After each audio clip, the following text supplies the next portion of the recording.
नमस्कार, मैं सत्यम सिंह सूर्यवंशी आप सभी का अपने कार्यक्रम काम की बात में हार्दिक स्वागत और अभिनंदन करता हूं। आज का विषय है उत्तर प्रदेश की राजनीति और मौन व्रत। आज उत्तर प्रदेश में राजनीतिक माहौल धीरे धीरे गरमाने लगा है क्योंकि चुनाव नजदीक आ रहे हैं और चुनाव आने से पूर्व कुछ मुद्दे उत्तर प्रदेश में विशेष रूप से इंगित हो रहे हैं। उन मुद्दों में सबसे प्रमुख मुद्दा राम मंदिर का मुद्दा है। राम मंदिर में चढ़ावा चोरी और चंदा चोरी का मुद्दा है। इसके साथ ही युवाओं के शिक्षा का मुद्दा है।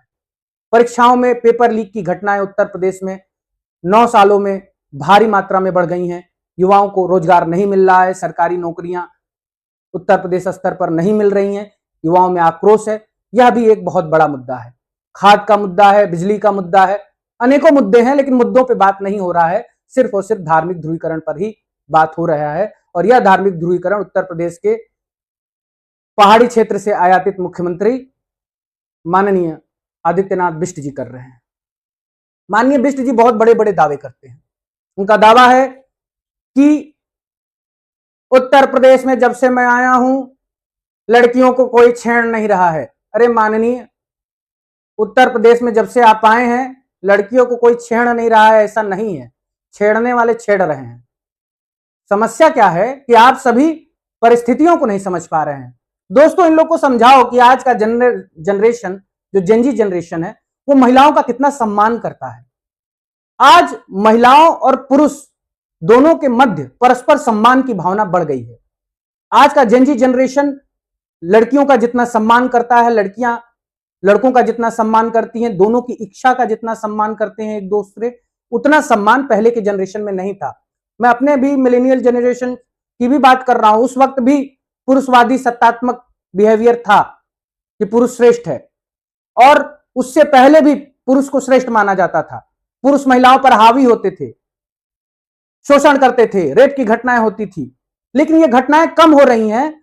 इसके पीछे आपका कुर्सी पर बैठना नहीं है।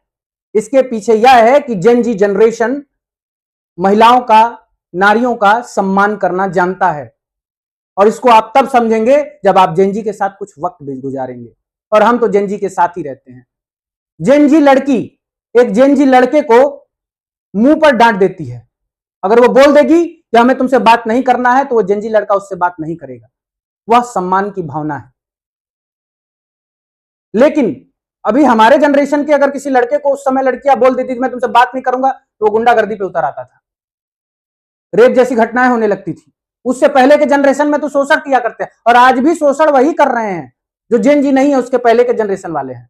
जेन जी जनरेशन बहुत अच्छी जनरेशन है, थोड़ी मुंहफट है, थोड़ा सा बातूनी है, थोड़ा सा ओपन माइंडेड है, थोड़ा सा आइडिया ओरिएंटेड है, लेकिन वह एक दूसरे का परस्पर सम्मान करना जानती है। इसलिए आज की परिस्थितियों में महिलाओं पर किसी भी प्रकार का अत्याचार होना कम हो गया है, महिलाओं के साथ गलत होना कम हो गया है। ये योगी जी की कुर्सी पे बैठने की वजह से नहीं हुआ है और यह बात माननीय आदित्यनाथ बिष्ट जी को समझनी चाहिए और युवा साथियों को भी माननीय आदित्यनाथ बिष्ट को समझाना चाहिए कि आप समझिए कि हम अच्छे हो गए हैं, आपके वजह से अच्छे नहीं हुए हैं। आप हमको अनुशासन नहीं सिखाए हैं और आप हमको अनुशासन सिखाएंगे भी नहीं।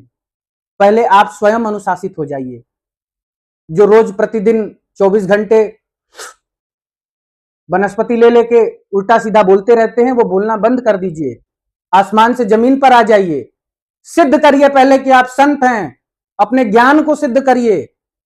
आप यह सिद्ध करिए कि आप ज्ञानी व्यक्ति हैं, आपको संत साधु महात्मा माना जाए, उस पर भी प्रश्न चिन्ह है। आप यह सिद्ध करिए कि आप अपराधी नहीं थे, उस पर भी प्रश्न चिन्ह है। आपके ऊपर 4-4 5-5 मुकदमा था।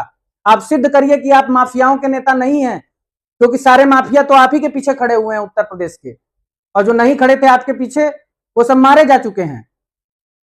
तो माननीय आदित्यनाथ बिष्ट जी को उत्तर प्रदेश में सर्वप्रथम स्व अवलोकन की आवश्यकता है। स्व अवलोकन करिए, स्वयं को देखिए, समझिए। अगर आपको लगता है कि वाकई आपके आने से प्रदेश में बदलाव हुआ है, जेनजी जनरेशन बदल गई है, तो ये आपका भ्रम है। जेनजी जनरेशन ऐसी ही है, उसके अंदर सम्मान की भावना है। मुंहफट है लेकिन सम्मान की भावना है। आपके जैसा संस्कार नहीं है कि पीठ पीछे कुछ और सामने कुछ और। वो मुंहफट है, सामने जैसा है ओपन माइंडेड है, आइडिया ओरिएंटेड है, लेकिन वह सम्मान करना जानती है। आज की जेनजी जनरेशन जैसा अगर पुराने जनरेशन के लोग बन जाए, जो बेबी बूमर्स हैं और लिनियल जनरेशन हैं, तो भारत का भविष्य भी बदल जाएगा। और मैं वास्तविक रूप से जेनजी जनरेशन का बहुत बड़ा फैन हूं, क्योंकि उसने पुरुष सत्तात्मक सत्ता को चुनौती दी है, पुरुष सत्तात्मक धारणा को बदला है और परस्पर महिलाओं का सम्मान, महिलाओं की भागीदारी को प्रदर्शन में भी दिखाया है और आम जीवन में भी दिखाता है, स्थान देता है। और इसके लिए जेन जी बहुत बहुत बधाई के पात्र हैं। दोस्तों, आप सभी बहुत अच्छे हैं, आप सभी जैसे हैं आप वैसे ही रहिए। आपका वैसा रहना अगर किसी को चिढ़ दिलाता है तो चिढ़ने दीजिए, चाहे बाबा चिढ़े, चाहे बाबा के बाबा चिढ़े, कोई चिढ़े, लेकिन आप जैसे हैं वैसे ही रहिएगा, क्योंकि आप ही भारत के भविष्य हैं और भविष्य का भारत आप जैसे लोगों के साथ ही बन सकता है। उत्तर प्रदेश की राजनीति में राम मंदिर पर भी बहुत राजनीति हुई, चंदा चोरी हो गया, चढ़ावा चोरी हो गया। माननीय चंपत राय जी तो अब मौन व्रत पे चले गए। माननीय चंपत राय जी को याद नहीं होगा, लेकिन हम किसी से मिल लेते हैं तो उसको भूलते नहीं है। माननीय चंपत राय जी से मेरी 3 बार की मुलाकात है। जब मैं विश्वविद्यालय क्षेत्र में काम कर रहा था, प्रयागराज इलाहाबाद विश्वविद्यालय में, तब ज्वाइन आरएसएस प्रमुख के दायित्व पर था और उनसे विश्व हिंदू परिषद के कार्यालय में प्रयागराज में प्रथम मुलाकात हुई थी। उन्होंने हमसे हालचाल भी लिया था। ज्वाइन आरएसएस एक नया आयाम विकसित किया गया था संघ में, उस पर चर्चा भी हुई। उसके पश्चात दूसरी मुलाकात तब हुई थी जब राम मंदिर के विषय पर गर्माहट धीरे धीरे बढ़ रही थी और राम मंदिर के विषय पर वो अपने आइडियाज शेयर कर रहे थे, तब भी विश्व हिंदू कार्यालय में ही मुलाकात हुई थी। धर्म संसद हुआ, तीसरी बार मुलाकात अयोध्या में कार्यशाला में हुई थी, तब मैं धर्म संसद में 2 बस लड़के भरकर विश्वविद्यालय से लेकर गया था। इस प्रकार 3 बार की चंपत राय जी से हमारी व्यक्तिगत मुलाकात है। उन्हें याद नहीं होगा, बड़े लोगों को कहां याद रहता है, लेकिन मुझे याद है, मैं तो किसी को नहीं भूलता हूं। चंपत राय जी को जहां तक व्यक्तिगत रूप से मैं समझ पाया तो निष्ठावान कार्यकर्ता लगे, समर्पित कार्यकर्ता लगे, लेकिन उनके रहते हुए, उनके मार्गदर्शन में, उनके नियंत्रण के क्षेत्र में चोरी हो जाती है, चंदा चोरी, चढ़ावा चोरी, जमीन का घोटाला, और वो कुछ नहीं कर पाते हैं। या फिर ये संघ के संस्कार हैं कि सूचना पर सोचना नहीं है, तर्क नहीं करना है, बोलना नहीं है, किसी को रोकना टोकना नहीं है, जो हो रहा है होना देना है। तो हमको लगता है कि ये संघ के संस्कारों के कारण ही हुआ है, क्योंकि संघ में मुद्दों को दबा दिया जाता है, सत्य बोलने से परहेज है, तर्क और तथ्य रखने से परहेज है। आपको उचित बात उठानी है तो आपको नहीं उठाने दिया जाएगा, आपको मौन करा दिया जाएगा, संगठन पहले है। तो इन सब भावनाओं से युक्त होकर हो सकता है कि चंपत राय जी बहुत वर्षों तक मौन धारण किए रहे और फिर से मौन में चले गए। लेकिन माननीय चंपत राय जी को मौन से बाहर आ जाना चाहिए, क्योंकि भारत के सबसे बड़े मौनी बाबा गौतम बुद्ध का ऊपर से नीचे तक सभी विचारों का खंडन हो चुका है। जब उनके मौन का खंडन हो गया तो आप भी अपना मौन तोड़ दीजिए। राम राम जपने का कोई अर्थ नहीं है। राम राम जपने से क्या होगा ये बताइए। हम तो ऐसे व्यक्ति हैं जो जन्म के पश्चात ही कभी राम को भगवान नहीं माने, अपना पूर्वज अवश्य मानते थे। आज तक हमने किसी मनुष्य को भगवान माना ही नहीं है।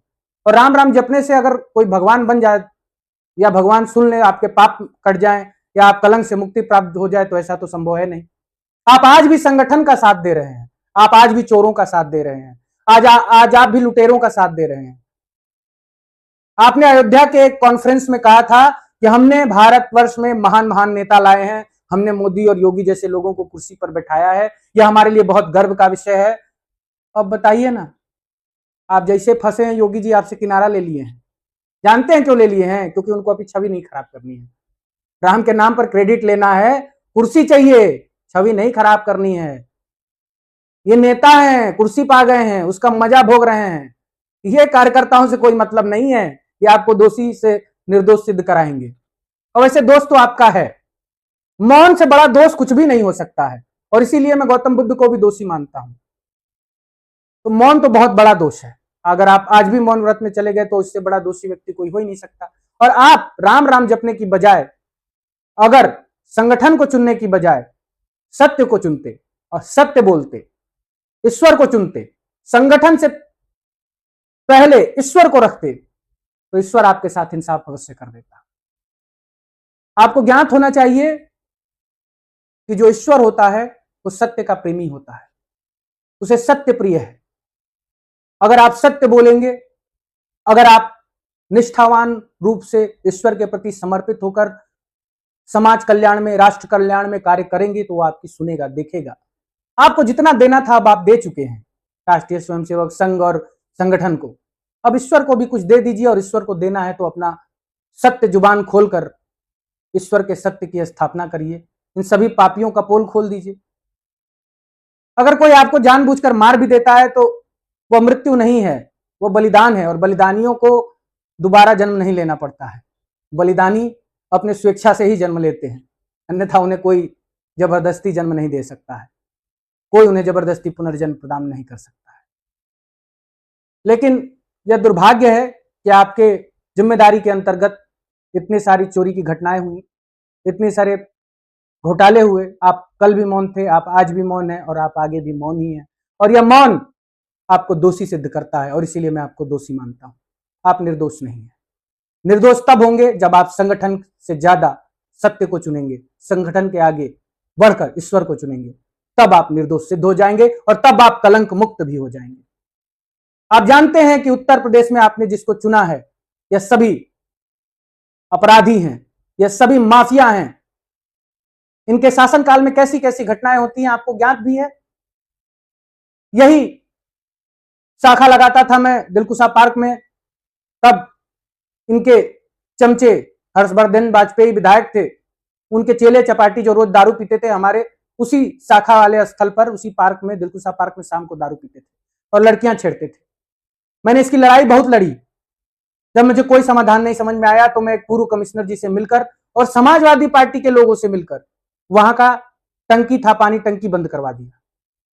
आप विश्वास नहीं करेंगे, उन लड़कों ने जाकर हर्षवर्धन वाजपेयी को शाखा तक लेकर चले आए, दिलकुशा पार्क में लेकर चले आए कि चलिए टंकी खुलवाइए, हमको लड़कियां छेड़नी है, हमको दारू पीना है।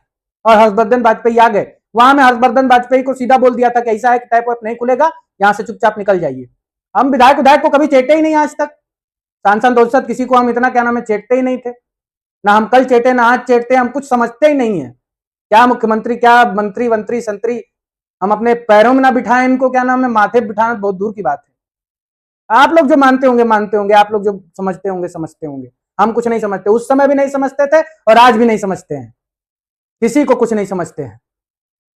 तो ये परिस्थिति है इनके ही शासन में, भाजपा के शासन काल में उनके ही चमचे हर्षवर्धन वाजपेयी के क्या नाम है चेले चपाटी रोज दारू पीते थे और लड़कियां छेड़ते थे, भाभियां छेड़ते थे। क्या घटनाक्रम बंद हो गए? तो ये तो भाजपा की वास्तविक परिस्थिति है। इलाहाबाद विश्वविद्यालय में रोहित मिश्रा करके कोई भारतीय जनता युवा मोर्चा का उत्तर प्रदेश का अध्यक्ष बन गया है, मिश्रा जी। वह व्यक्ति जब एक बार जीता, इलाहाबाद विश्वविद्यालय का अध्यक्ष बना, उसके बाद आज तक उसने कभी भी किसी को जीतने ही नहीं दिया, एबीवीपी के किसी भी व्यक्ति को, क्योंकि वह चाहता था कि सिर्फ वही जीता हुआ रहे, और सिर्फ वही जीता हुआ रहेगा तो उसका जल्दी से प्रमोशन होगा, और हो भी गया। तो ये तो भाजपा की स्थिति है। अब हमसे अच्छा कौन जानता है भाजपा और संघ परिवार को। ऐसी परिस्थितियों को मैं देख कर बैठा हूं। मुझे बहुत अच्छे से मालूम है कि भाजपा संघ परिवार और योगी आदित्यनाथ और फलाना ढिमका लोगों का चरित्र क्या है, कार्यशैली क्या है। बस इतना ही कहना है युवा साथियों से कि दोस्तों जागिए, उठिए, अपने हक की आवाज उठाइए। अगर युवा हैं तो शिक्षा के लिए लड़िए, आम जनमानस है तो अपने मुद्दों के लिए लड़िए, और हम आप सभी के साथ हैं। उत्तर प्रदेश की राजनीति में मुद्दों की लड़ाई होनी चाहिए, युवाओं के हक की लड़ाई होनी चाहिए, शिक्षा के विषय पर लड़ाई होनी चाहिए, और राजनीति भी मुद्दे आधारित होने चाहिए। तभी यह युवाओं और आम जनमानस के साथ न्याय होगा, और हम आप सभी युवा और आम जनमानस के साथ खड़े हैं। इसी के साथ आज का विषय समाप्त होता है। नमस्कार।